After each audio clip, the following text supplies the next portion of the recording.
I have recently been watching BT Sports No Filter Boxing and seeing how both characters come across, Deontay Wilder and Tyson Fury. Deontay Wilder comes across as always the same. He's not really changed that much. He's still just the normal guy, Deontay Wilder, and obviously he's a great fighter.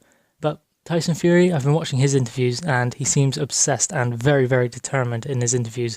He also looks like he is in a good place mentally, which is great and dangerous for Deontay Wilder. If Tyson Fury is happy and on his game, and training well, sleeping well, eating well, he is going to show it in the ring. Great form. We saw that against Vladimir Klitschko, so he has proven it. I know I always revert back to that fight, but you cannot deny that he beat the champion. He beat the man who beat the man. So, I mean, you have to give him credit and rate him as someone who could potentially defeat Deontay Wilder and really anyone in the heavyweight division, because he was at the top after beating Klitschko. He was the only man who could at that time. Now, you may ask, is mindset enough to win a boxing match?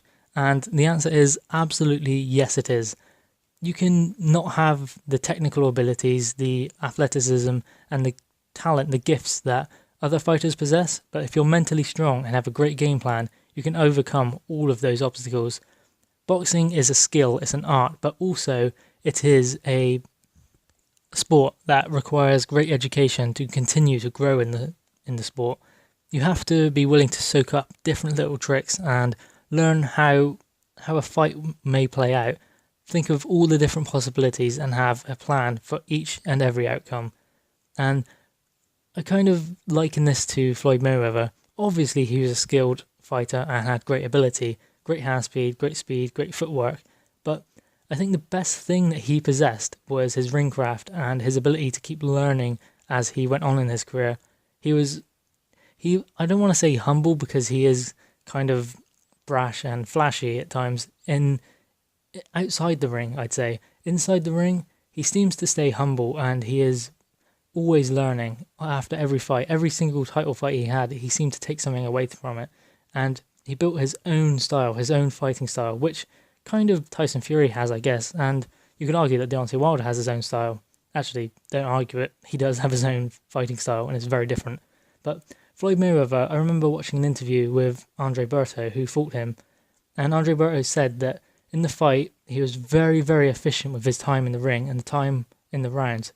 He said at a certain point in the round, maybe midway through, he would grab hold of him, take deep breaths in and look up at the clock. He'd know where the referee was at all times, so nothing went on inside the ring that Floyd Mayweather didn't know about and he wasn't ready for. He knew exactly what time it was in the round, and he was always conserving energy for any kind of onslaught from his opponent. And that's kind of the best thing a boxer can do, is always learn and have great ring craft and understand what happens inside the ring. And Tyson Fury seems to know that. He seems to negotiate himself very well inside the ring and with his movement. If you look at great fighters from the past, Steve Collins comes to mind. He wasn't necessarily the best boxer, but he beat Nigel Benn twice and Chris Eubank twice. And this is because he even said it himself, no one was better than him at planning a fight. And that does come back to being a student of the game. Look at Tony Bellew, maybe not the strongest, the fastest, and the best technically gifted fighter, but he was always learning and he was a student of the game. And look where that got him, world champion, 2 wins over David Haye. And that is no mean feat. So if you are willing to learn to soak up all of the aspects of the sport, then you can go far on the very, very smallest amount of talent. And Tyson Fury does have talent. He's a brilliant boxer and a brilliant fighter, but he is also learning and seems to take everything he can from each and every fight, whether it's a good experience or a bad experience.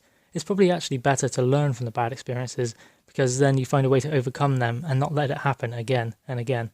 If a fighter can stop that, then that's great, because that is what Tyson Fury seems to be able to do. He has great mental strength, and his mind can sometimes be his own worst enemy. As we know, it has been well documented, his struggle with mental health. But I'm very glad that he is on the right road now and has recovered. He said he has already won. He's beaten his mental illness. And that is a wonderful, wonderful thing, that he is now healthy, has a healthy mind and body now, and is going into one of the biggest fights of his career to fight for the WBC Championship and to defend his lineal status against Deontay Wilder. It's going to be a great fight, and I cannot wait. I don't know what's going to happen, really. I can kind of guess, I think, but no one will know until it happens. What do you think, guys? Is Tyson Fury mentally strong enough to defeat Deontay Wilder? Please let me know your thoughts in the comments below.